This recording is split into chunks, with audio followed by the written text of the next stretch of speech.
OABCIG. OACBBIC. I wrote it. HG? It's OABCIG. Oh, okay. OABCIG.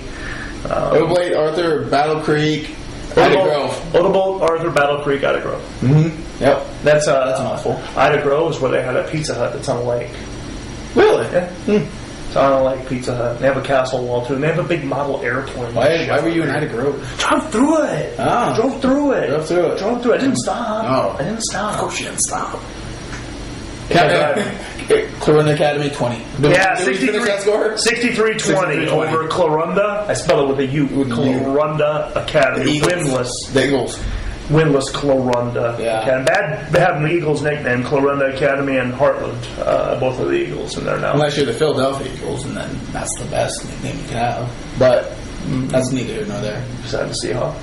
No, I mean, go Eagles. Beat the Giants. So fair enough. Yeah. 3-1. 3-1. 3-1. That's pretty good. At top of the conference. Or division make that. So whatever.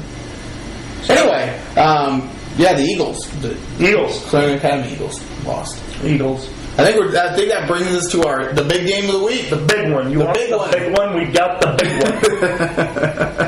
That's what you like to tell people anyway. That's right. Later on, sometimes they find out differently. Prove otherwise. You know, I'm not going to say anything. Prove otherwise. Do I need to come over there? Sydney and FM. Sydney and FM. The big one. Sydney and FM. Sydney 31, FM 30.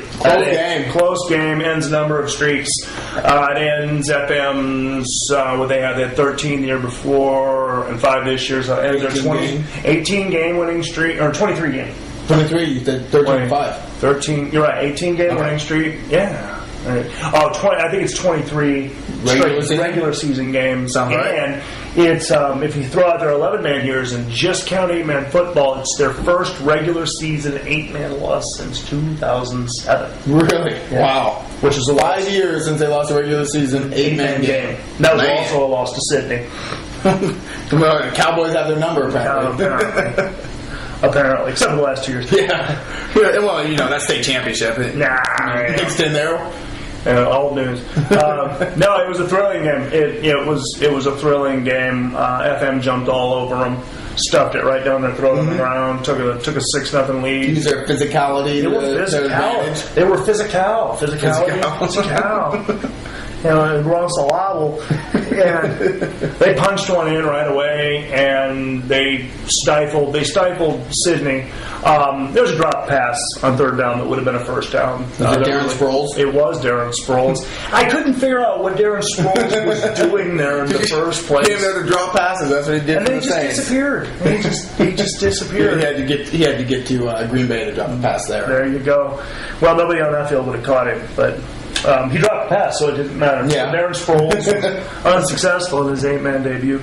But FM got the ball right back, and there was a busted coverage in Sydney's defensive backfield a couple plays later. And Austin Switzer went up top to Dakota Thomas, who made a 25-yard touchdown catch, only his second catch of the year. Wow. Dakota Thomas is 8.5 feet tall. 8.5 feet tall. 8.5 feet tall. They should throw him more jump balls. Well, it was up high, and he just dropped down. He's like 6'7". Yeah. He's a big boy. But he eats a lot. Oh, yeah. And only has 2 catches on the year, huh? 2 catches on the year. He snuck nobody within 20 yards of him. But then Sydney struck back, and Jake Thorne.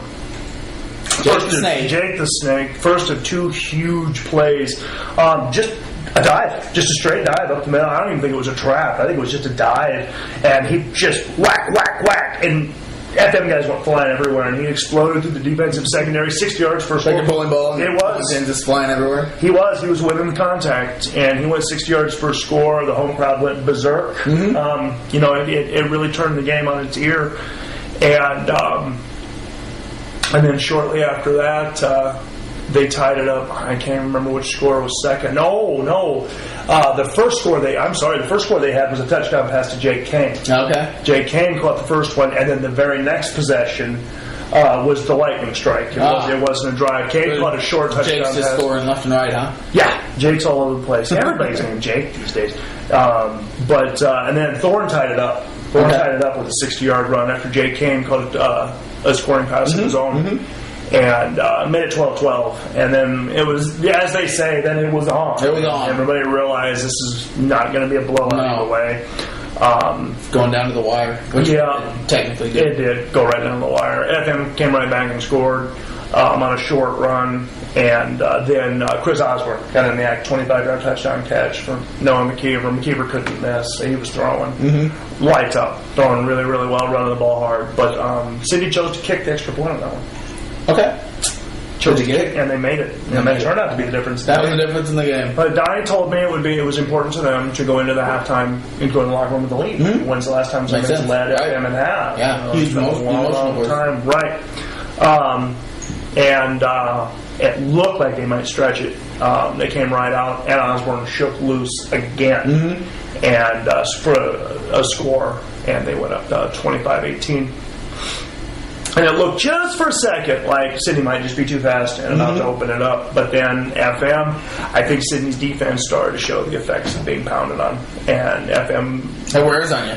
Yeah, big, strong people hitting you over and over. It wears on you. The younger Phillips boy runs the ball. He's bigger than his older brother. He's huge, and I'm not going to call him a sprinter, but he can move for a dude his size. Plus, you got Clayton Wilson running into you, and that's some heavy impact. Big ass dudes leading the way. I mean, and Sydney started showing the strengths, and Wilson Phillips, the man, Wilson Phillips. Wow, 90s reference there. 90s reference for you. Dating myself. But anyway, Clayton Wilson and Spencer Phillips both scored on runs, and just like that, Sydney was behind the 8 ball, down score 30-25, and Sydney got the ball back, got stuffed on 2 straight plays. It was 3rd and long, and Noah McKeever rolled to his right and turned back and threw. And you might call it a wheel route. I think it was as much of a throwback screen as it was anything else, because he had an escort out there too that he didn't need, because there was nobody from FM within 10 yards of him, and he sprinted again 60 yards for the score. And it was just a lightning strike. I mean, Sydney has such a big play offense. Their 50-plus scoring plays are just unbelievable this year. I mean, how many they have, and how many different people have done it. I mean, it's not just like 1 or 2 people that have done it. I mean, they have. There goes your pants again. Yeah. I mean, 6, 7 people scoring from 50-plus yards this year. Right. But that put them up 31-30. And FM took the kickoff, drove right down, running play after running play after running play after running play, punched it inside, 1st and goal. Doing what they do well. 1st and goal from the 4. And 4 times they tried, and 4 times they failed. Last play of the game was 4th down, 31-30 win. Cowboys. Sydney D just really rose to the challenge. They did. And I think FM, whereas Sydney was maybe a little worn out from getting beaten on, I think FM got a little tired from chasing around speedy, smaller dudes. Right. Neutralized each other in the end, and Sydney got the hold. And I think what we saw is one heck of a warm-up for a probable playoff rematch. Right. Big scheme of things. Yeah. 2 really, really good teams going at it, and kind of like it should be, going down to the wire. Absolutely. But Sydney's in position to win the district. You love when those games play out like that. So many times you go into a game like, oh, this is going to be a great game, and then, just be completely one-sided or sloppy on both sides, or, but those games that really just kind of live up to the billing. It was phenomenal. It was an excellent game. There was no cheap shotting.